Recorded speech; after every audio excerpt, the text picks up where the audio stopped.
In this episode of Sam's Motoring Machine, I'm working on someone else's absolutely beautiful low-mile 4.4 TDV8 and doing some long overdue repair work for them. Hello guys, and welcome back to another episode of Sam's Motoring Machine. And I'm back again with somebody else's Range Rover in somebody else's beautiful workshop. So that's right, this isn't my Range Rover, as you guys can tell. It's quite a bit smarter than my one actually. That's what you tend to find here in Ireland actually. There are less of these cars around, but the ones that are around are much better looked after and in lovely nick like this one is. So the owner of this lovely car is a watcher of the channel, viewer of the channel, and he reached out to me via Instagram to ask if I could do some work on his car for him. He'd seen that we'd done the alternator and a few bits, including the auxiliary drive belt and all the pulleys on my car, and that's what his car is due for as well. There's actually a load of other work it needs doing as well, including servicing, but today we're going to start off by trying to tackle the belt and the pulleys and the alternator. The car itself is a Vogue like mine, very similar spec apart from the colour. He's also got the L322 wheels on it, which is the same as mine, but it's obviously a lot lower mileage than mine, and it's completely stock as well. So yeah, nice to see one like this.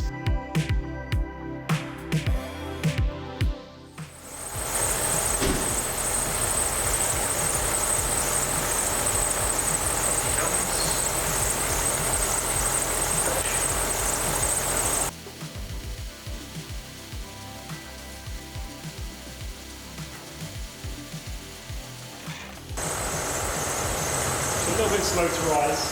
It's getting there now though. Some of the parts for this job were purchased from this week's video sponsor, AUTODOC. If you want to save money on your car servicing and repair parts, keep watching, as it is once again AUTODOC's Black Friday sale. AUTODOC are my favourite car parts and tool supplier, as they have a massive range and amazing value for money. But amazingly, their Black Friday sale between the 24th and 30th of November is offering even better prices and free delivery on orders over €100 when you use my coupon, SAMBF. Now you can use their website, but the way I prefer to get my parts is through the AUTODOC app.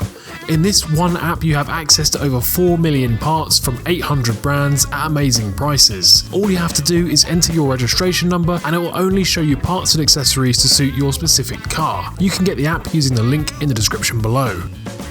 Right, back to the video.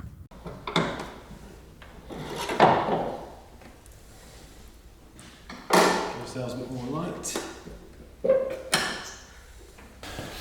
And there is the same big 4.4 TDV8 that we know and love. This one's got less than half the miles of my car though. It's on about 140,000 kilometres, which has got to be pretty low for one of these now. What's that? It's around 80,000 miles, so it's nothing for one of these.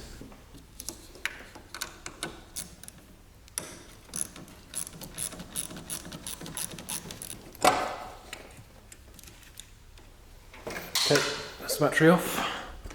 So I'm actually going to start off underneath the Range with the turbo bypass valve, which is the valve that sits on the bottom of the radiator, a shroud at the front. So we're going to have to get off the panels from underneath the car, so let's get underneath. As always seems to be the case when you're mobile mechanicking, you always forget a tool, a particular tool, maybe not more than one, but there's always one. And in this case, it's the bit that goes in the end of my impact gun that allows me to put sockets on. My small impact gun that allows me to whiz off all of the bolts holding this on. So I'm back to the manual mode for now, but oh well. Move this one bolt up there. Okay, next job is involving our little transmission oil cooler there. We're just going to drop it down. No need to disconnect the pipes, but there is a single bolt on the end there that's holding it into place. So we'll take that out and drop it down. So once the cooler is dropped down out of the way, it gives us a bit of access up to those pipes that you can just see there, the torch is surrounding on. That's what is connected to the turbo bypass valve. So that needs to come off. There's a couple on that side. And then we reach around this side and access the rest of it from there. So yeah, bit tricky. I've just noticed this car has paint protection film on the front bumper and also on the front of the bonnet as well. Absolutely mint. So there we go, turbo bypass valves off. That's probably one of the most difficult bits of the job, is getting this off, just because the access is so bad. This one actually was pretty filled with oil, which is fairly normal to have some oil in here, but there was a lot in here. I'm guessing this has never been off this engine before, so it's just built up over 140,000 kilometres. So you can see the remnants of the oil in there. It all came out when I took it off, landed on my chest. There you go, there's some more. And one thing we'll do whilst it's off is just make sure this arm and linkage are all lubricated nicely, because that's one of the things that can C's on these cars. It actually feels quite nice on this, but yeah, we'll add some grease or copper slip to that before we put it back on. So now we can start taking stuff off up top here, and I think I'm going to start off as usual with the airbox on this side. So glow plug relays off, airbox out, and then we'll start taking off the intercooler pipes, coolant, and then we'll get down to the rad cowl, the fan cowl and the fan itself.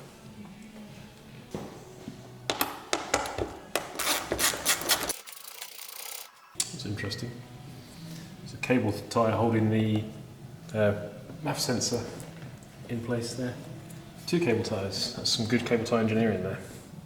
I wonder, this car actually had an issue with EGR error code coming on, which can be caused by MAF airflow sensors not working properly. I wonder if this is possibly the culprit.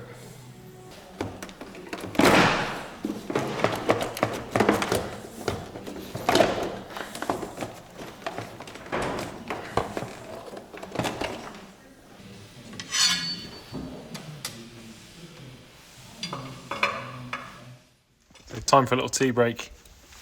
I've got most of the fan cowl bolts out and we're pretty much ready to start undoing the viscous coupling and bringing all that lot out. Whilst we're going to have a tea break, I've got the jackery here in the back of the Range Rover, charging up my laptop and my head torch here. So yeah, the Range Rover won't have a flat battery when we go back to it later, so yeah, right, let's go and have a cup of tea.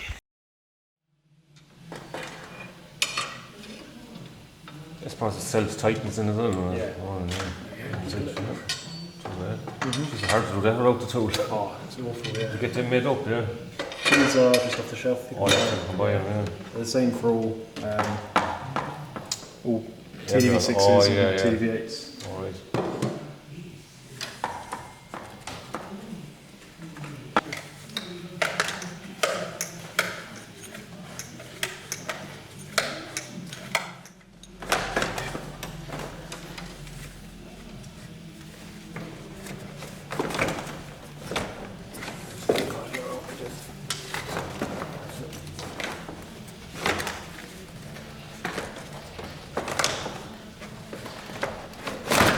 Comes.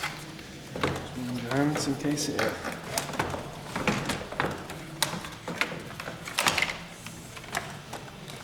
Catch.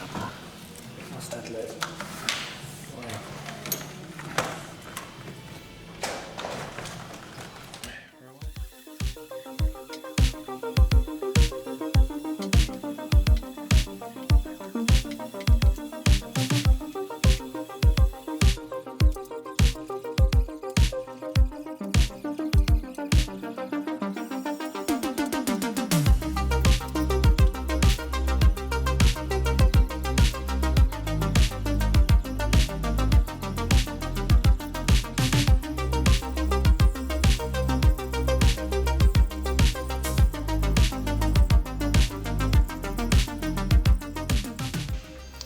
So a bit later on in the evening, I'm starting to lose my voice a little bit for some reason, but we've now got all new pulleys, new alternator on there, and a new belt as well.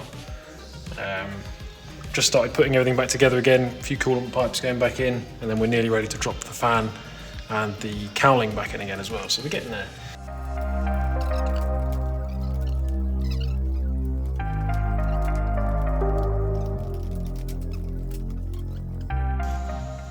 Getting to the end of the job now, guys. Pretty tired, haven't been doing any spannering in quite a long time. This is taking its toll, put it that way. Anyway, the turbo bypass valve is now back in place again. So I'm just going to put the oil cooler back in place again, the transmission cooler. And then we're going to head back up top and start reassembling all of the coolant lines and things like that. So we should be nearly there.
All right.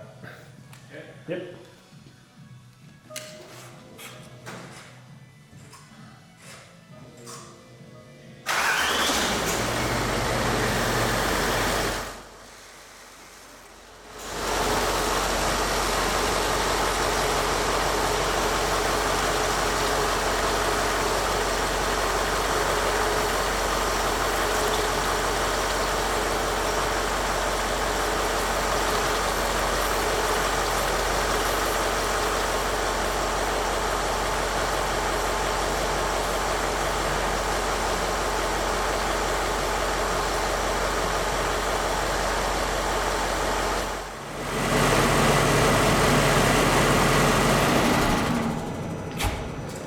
Cool down now and then check the level. Once it's cooled down, and then it should be good to go.